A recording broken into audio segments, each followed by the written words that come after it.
자, 이번에는 매물 개발 방법 네 번째 시간입니다. 직거래 매물. 직거래 매물은 치명적인 단점이 있기 때문에 접수는 하되 대부분은 원래는 팔아먹을 생각으로 달려들어서는 안됩니다. 그리고 반드시 직거래 매물들을 작업해야 되는 이유가 있어요. 그래서 직거래 매물 작업도 꼭 하셔야 됩니다. 이유가 있습니다. 이미 앞에서 설명했던 첫 번째, 두 번째, 세 번째 방법들까지는 실무에서 주력으로 가져가고 네 번째부터는 서브 개념으로 생각을 하시면 돼요. 일단 직거래 매물들이 어디에 맞냐면 어느 정도 다들 알고 계실 텐데, 일단 첫 번째가 부동산 직거래 사이트나 카페입니다.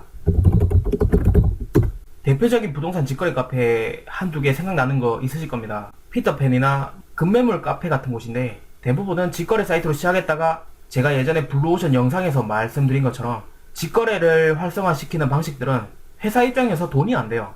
돈도 안 되고 직거래를 찾는 사람들 입장에서도 직거래 매물들 공통점이 상태가 별로 안 좋아서 실제로는 거래가 잘 안 일어나거든요. 특히나 상가 쪽은 더 그렇습니다. 그래서 직거래 카페들 보면 직방 다방처럼 본격적으로 공인중개사들과 상생하는 방향으로, 그런 방향으로 사업 방향을 틀었습니다. 이런 카페들이 검색을 해보면 엄청 많아요. 그 중에 규모가 큰 부동산 직거래 카페에 가입해서 매물을 찾아보시면 됩니다. 그런 카페에서 상가 임대, 상가 매매, 명동 상가 임대, 건대 상가 임대, 대구 상가 임대, 대구 상가 매매, 대구 상가, 아니면 동성로 상가, 이런 식으로 그런 카페에 들어가셔가지고 검색창에 검색해보면 직거래 매물들이 뜹니다. 우리 같은 업자들이 올린 매물들도 있으니까 잘 보시고, 직거래 매물이다 싶으면 전화해서 매물 있냐 물어보시고, 매물 있다고 하면 부동산이라고 하면서 우리가 중개해도 되냐, 빨리 팔아줄게요, 대충 이런 식으로 받아내면 됩니다.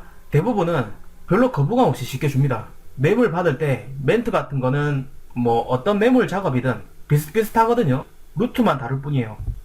자, 두 번째는 뭐겠습니까? 지역신문입니다. 벼룩신문이나 교차로 같은 건데, 여기서 직거래 매물들 많이들 보셨죠? 중개인은 표시광고법 때문에 보조원인지 소속인지 표시를 해야 신문사에서 광고를 받아줍니다. 근데 직거래 하려는 사람들은 안 그렇거든요. 전화번호만 찍혀있는 매물에 전화를 해서 매물 있냐? 있다고 하면, 아, 나는 그 지역 전문 부동산인데 내가 중개도 되겠냐? 이렇게 하든가, 아니면 내가 그 업종 전문 부동산인데 손님 있다, 가격이 얼마냐, 몇 평이냐, 빨리 팔아줄게, 이런 식으로 매물 따시면 돼요. 온라인으로도 신문을 확인할 수 있는 거 다들 아실 겁니다. 근데 전화를 직접 돌려야 되기 때문에 아침에 출근하면서 신문 무료지 않습니까? 가져와서 신문에 직접 동그라미 X 치는 방식으로 전화하면 작업이 편합니다. 작업 기록이 표시되거든요. 세 번째는 각 업종별 커뮤니티 사이트 또는 카페, 이런 곳입니다. 여러분, 세상에 몇 가지 업종이 있을까요? 엄청 많습니다. 그 많은 업종마다 정보를 교류하려고 모인 크고 작은 온라인 공간들이 있어요. 예를 들어서 학원 하시는 분들은 학원을 운영하는 사람들끼리 모인 크고 작은 카페들에 거의 다 가입이 되어 있습니다.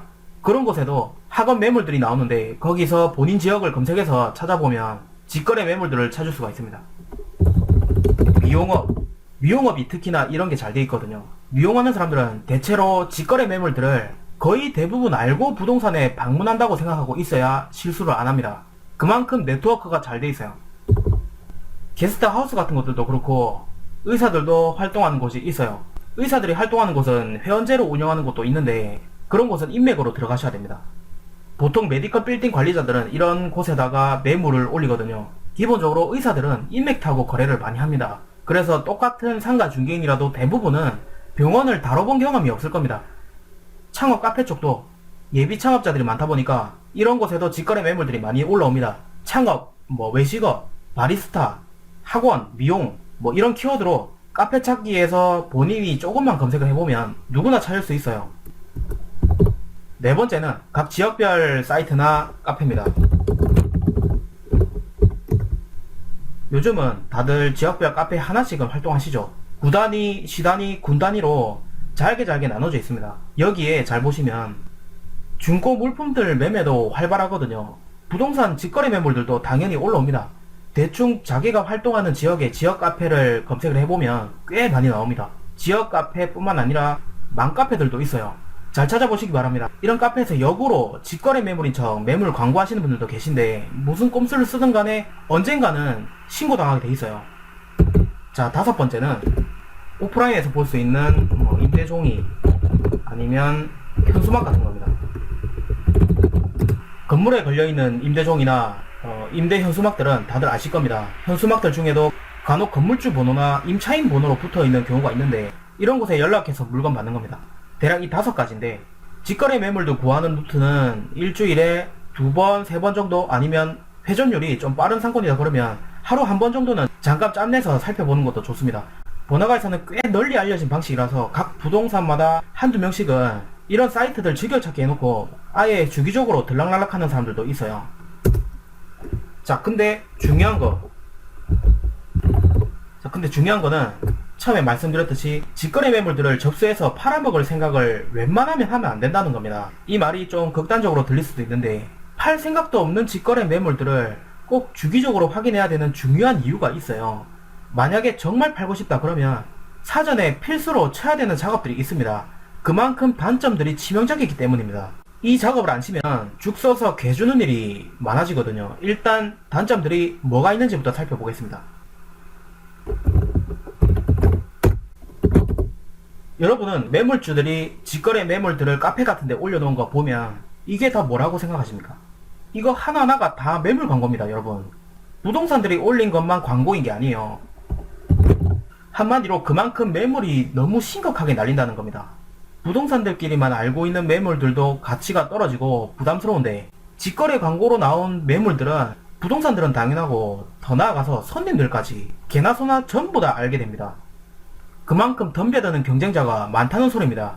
이걸 아니까 고수들은 직거래 매물에는 크게 관심을 안 가지는데 신입들은 다 여기 몰려 있어요. 왜냐면 신입들은 매물마다 중요도를 잘 못 매기거든요. 그 가치를. 손님들은 부동산에 방문하기 전에 이런 사이트나 카페 같은 곳에서 직거래 매물들을 이미 접하고 오는 경우가 많습니다. 어떤 사람들은 자기가 직접 매물주한테 설명 들었을 때는 긴가민가 하다가 몇몇 부동산에 갔어요. 근데 중개인들이 갑자기 이 매물을 추천하고 막 브리핑도 잘하고 추천하니까 마음이 바뀔 수가 있거든요. 여러분 같으면 이미 본 매물인데 부동산에서 계약하시겠어요? 아니면 직거래 매물인 거 알고 있는데 부동산에 계약하시겠습니까?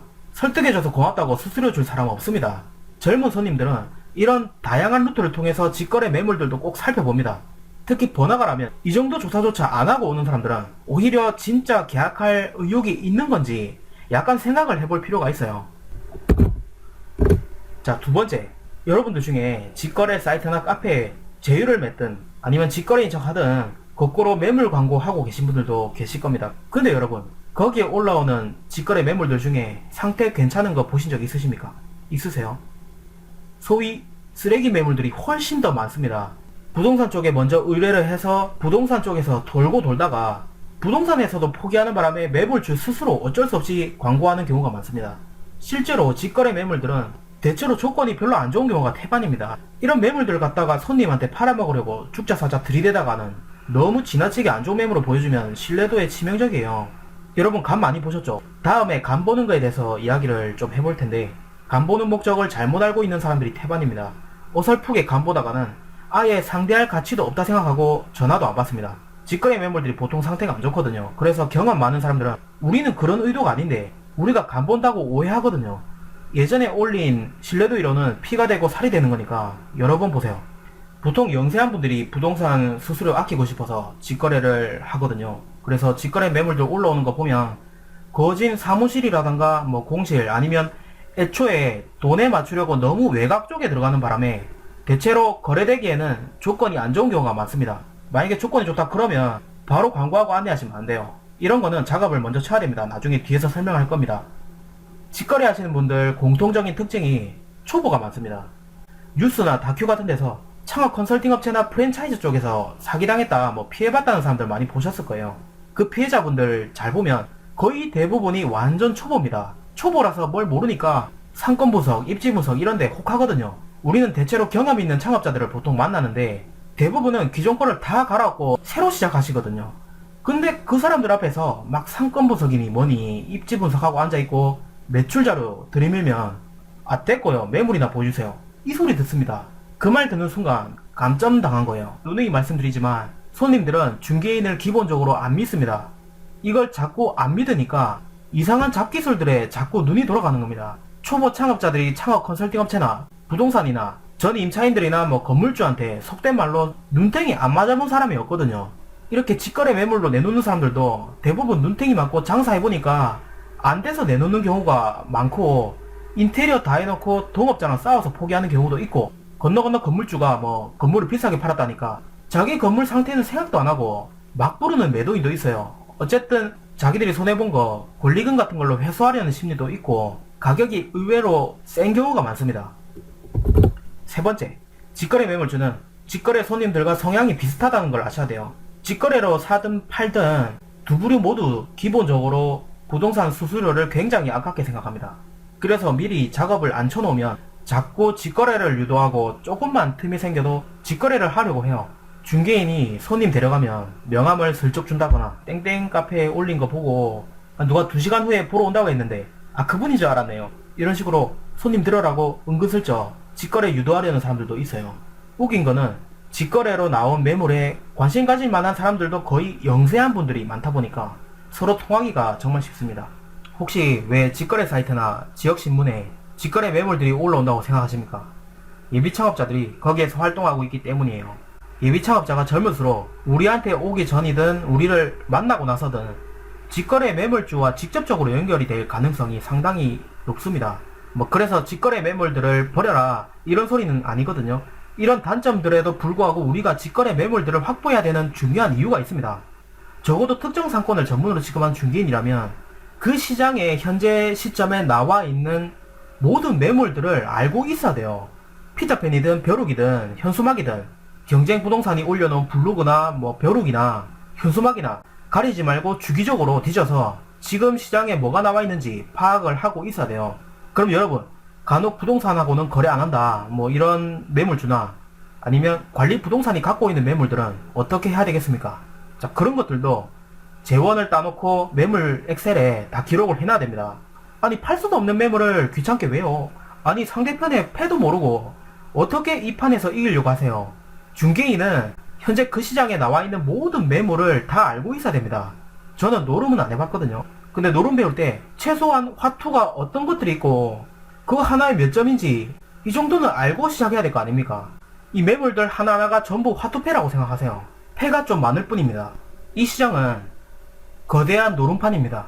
최소한 노름판에 어떤 패들이 나와 있는지 그 정도는 충분히 노력을 통해서 알 수가 있거든요. 그걸 아는 게 바로 매물 개발이고 매물 관리 작업입니다. 이게 기본입니다.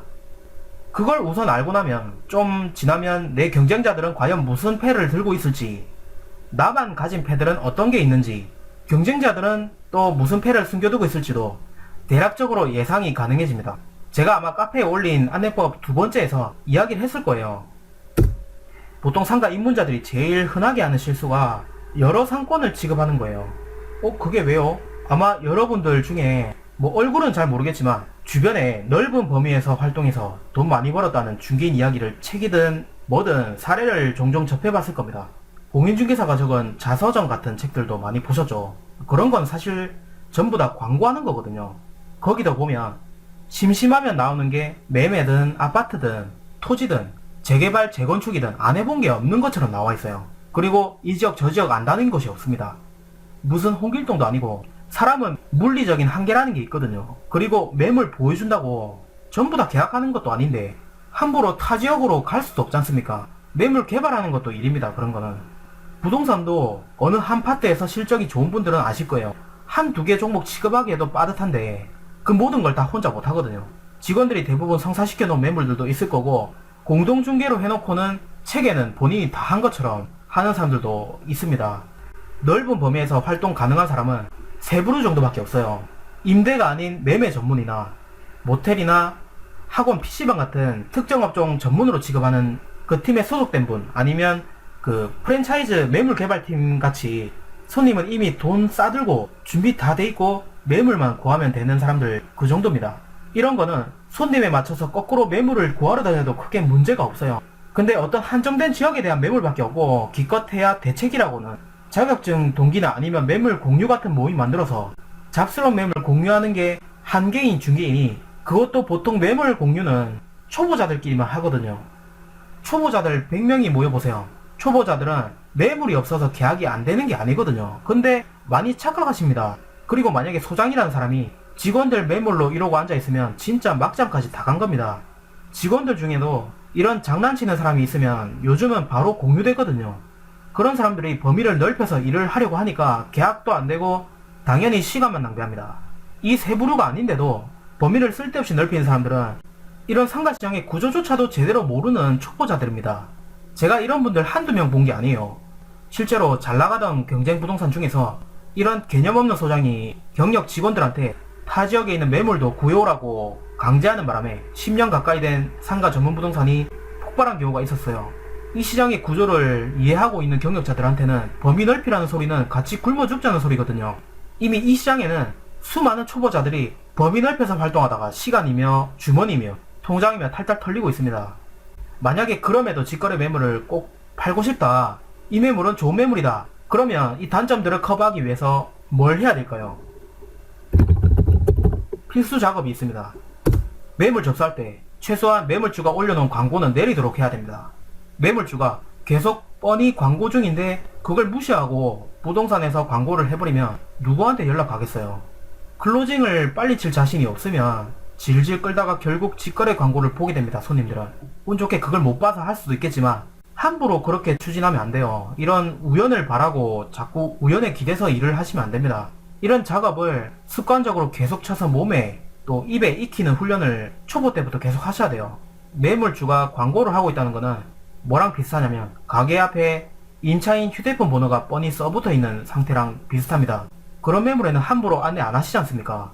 그거랑 똑같아요. 가게 앞에 붙은 전화번호를 떼지 않는 이상은 괜히 안내할 이유가 없어요. 운 좋게 못 보는 바람에 우리랑 계약할 가능성도 있긴 한데 가능성이 낮다는 건 잘 아시지 않습니까? 어떤 매물주들은 뭐 나중에 손님 온다고 하면 제가 내려줄게요. 제가 그때 바로 떼줄게요.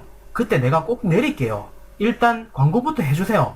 이러는 소리 많이 하거든요. 제발 믿지 마세요. 나중에 손님 몇 시까지 데려가니까 전화번호 좀 내려주세요. 떼주세요. 빨리 떼주세요.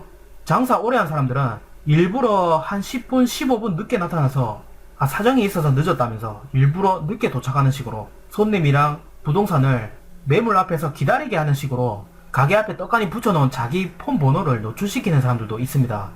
저는 이럴 때 어떻게 했는지 아세요? 이거 우리 직원이 얼마 전에 전속 계약해서 안에 전화번호까지 붙여놨는데 금방 이렇게 임자가 나타나네요. 이런 식으로 주인 번호가 아닌 것처럼 했어요.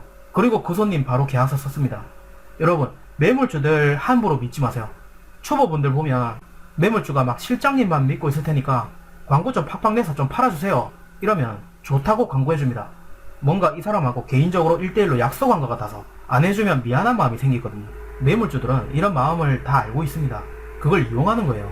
그리고 또 대표적으로 이거 광고해서 팔아주면 이전할 가게는 실장님한테 꼭 계약할게요. 이러면 철석같이 믿습니다. 매물주가 뭔가 약속하는 것들은 대부분 의미 없는 소리입니다. 그래서 매물 작업도 많이 해봐야 됩니다. 매물 작업이 중개의 시작인데 시작도 제대로 못하는 경력자들이 현장에 보면 부지 기수거든요. 직거래 매물들은 이런 작업을 확실하게 해놓지 않으면 죽 서서 개주기 쉽습니다. 중개인이 어리숙하게 굴면 장사꾼들은 필히 그걸 이용해 먹으니까 조심하세요. 광고 내리기는 그냥 당당하게 요구하세요. 내가 지금 컨트롤하고 있는 손님도 많고 그리고 광고 빨도 셉니다. 내가 광고 올리면 제대로 된 손님들만 올 거다. 사장님 지금 전부 이상한 손님들한테만 연락 왔지 않느냐. 그리고 내가 부동산 모임에서 위치가 좀 있거든요. 거기 친한 부동산들끼리 공유하면 빨리 나갑니다. 근데 사장님이 이렇게 광고 계속 올려두면 내 광고 보고 온 사람이 사장님한테 다이렉트로 연락 갈 수도 있다. 그러면 나는 광고비만 날린다. 광고 내려라. 직거래로 들어가려는 사람들 어차피 돈 없어서 사장님 매물 맨날 비싸다고 그럴 거다. 지금까지 광고해봐서 알 거 아니냐. 이대로 계속 매물만 이리저리 날리고 계약할 사람 찾기 점점 더 어려워질 거다. 언제까지 월세 주고 있을 거냐. 상가 파는 거는 전문가한테 맡겨라. 내만 믿어라. 가게 빨리 파는 게 남는 거다. 뭐 이런 식으로 그냥 밀어붙이세요. 싫다고 하면 입씨름 하지 말고 그냥 그렇습니까? 그럼 내가 기존 손님들이 있으니까 그때 이야기를 한번 해볼게요. 이러고 알겠다고 쿨하게 오면 됩니다. 어차피 제가 앞에서 이야기했지 않습니까? 직거래 매물들은 매물 정보 확보가 주된 목적이에요. 그리고 자기가 아쉬우면 나중에 굽히고 들어옵니다. 어차피 직거래 매물들도 괜찮은 매물이다 그러면 맨날 그 사이트에서 눈팅하는 예비 창업자들이 많거든요. 부동산에서 접수하기도 전에 팔려 나가는 경우가 대부분입니다. 제가 항상 이야기하는 게 잡기술들은 상가시장에선 잘 안 먹힌다고요. 잡기술들이 보면 뭔가 있어 보이고 저것만 알면 다 쉽게 풀릴 것 같거든요. 내만 알고 있을 것 같고. 근데 막상 그 현장을 알고 보면 경력자들은 다 몇 번씩 써보고 안 먹히니까 버려둔 거를 초보자들만 어디서 돈 내고 배우고 와가지고 거의 도움도 안 됩니다. 그런 거는. 우리가 진짜로 상대하는 손님들 중에 아까 앞에서 이야기한 어리숙한 초보 장사꾼들은 몇 안 됩니다. 잡기술들 쓰면 금방 눈치채고 방어하기 시작하는데 이러면 괜히 다 된 것도 완전 말아먹는 거예요. 자꾸 잡기술에 눈 돌리는 사람들은 뭐가 잘못된 건지도 모르고 또 선입 탓합니다. 이런 사람들 진짜 많이 봤어요.